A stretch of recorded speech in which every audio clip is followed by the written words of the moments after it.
This is Boyd the Broker. You know, I suffered a major stroke in 2021. Now I've become an example of what can be accomplished with dedication, family, and above all, hope. I'm willing to discuss anything so that others will find inspiration to recover as well as I have. Well, I'm Boyd the Broker podcast, and you know what? We do look terrific. Look, you got to hold this. Look at that. So we met for the first time at our friend's house, and we had dinner. And then you actually told me that you dressed the color of your book. And sure enough, she shows up in a beautiful pink fuchsia, whatever that is, and green, or I'm probably colorblind, but this is beautiful. Well, I was wearing this that night, and you told me to wear it again for this, so that's what I did. Tell us about the book, White Mulberry. Yeah, well, I inscribed it, actually. I had a nice conversation with your son. I inscribed it to you and your wife and Kai, because he said his mom really loves historical fiction, and I love historical fiction, so I decided that I'd like to write a book that I hadn't seen on the shelves, and that was the story of my grandmother's lives. It's inspired by the story of my grandmother. So Wow. It's a young girl coming of age during the Japanese occupation of Korea, and it's about her being torn between two worlds and claiming her own identity for herself. She passes as a Japanese woman, even though she's Korean. Wow. So it was hard times, but I wanted people to read about a strong Asian woman living in a time that was patriarchal, that was racist, and she still overcame. And I wanted readers to be able to experience that for themselves, just as I experienced it and was inspired by my grandmother's story. Wow, and it's all in the book. It's all in the book. And you're right, my wife would really enjoy this, because she's the academic.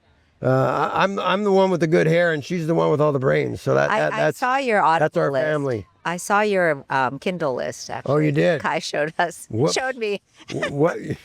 And what was on there exactly? It was all a lot of historical fiction, a lot of great literature.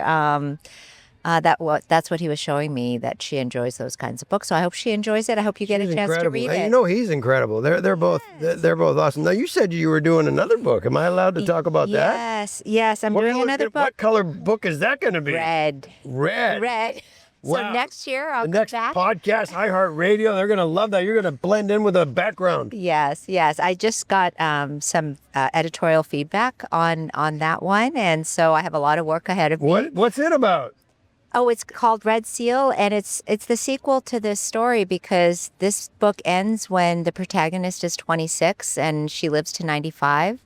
The next book covers a big chunk of her life, the end of World War II, the division of Korea, the Korean War, the Reconstruction, and the immigration to America. What made you write the second book? Did you feel that the first one just touched on the subjects and you really felt like you needed to go in deeper, or what was the motivation for the second one?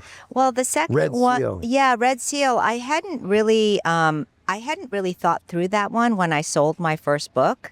So when the acquiring editor read the full manuscript of this book, I ended it in 1943. It spans about 15 years, and she wanted to know what happens next. And so she offered me a 2-book contract. And so my literary agent and I took that, and we decided that I was going to write the second book after I sold my first book, or after that came out. So that's what happened. And Jeez. You're set. So I'm not set. I have a third book that I'm thinking of. You Publish or Perish. What color is that one going to be? That one's blue. See, I knew we were going with something, right? Okay. Well, red, white, and blue, because the last part is going to take place in the United States. And obviously, red, white, and blue. And Korea's flag also has red, white, and blue. So it's really the union of the culture of the two countries, the politics, the immigration experience. Wow. Yeah. That's awesome. Thanks for coming on, Rosa. This is great. Well, thank you for letting me talk about my book. This is awesome. And at the beach. Appreciate you inscribing it for me.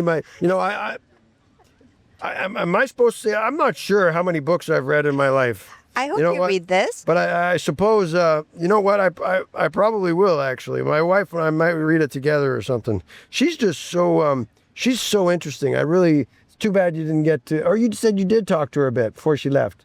No, I didn't. Oh, you didn't at all. talk to her. I Oh. didn't see her. Oh, it's Sorry, too bad. I You missed her. would love to. I married up. She's terrific. And she's very intellectual. Okay. Which I believe you are. Well, And I'm not. well, I hope you read the author's note if you don't read anything else, because it chronicles sort of my inspiration and journey of writing the book. Okay. Well, thank you for And coming that's on. only about 10 pages. I can do that. I can do 10 pages. She let me off. I'm Boyd the Broker. I appreciate you tuning into my podcast. I live in the real world. Where do you live?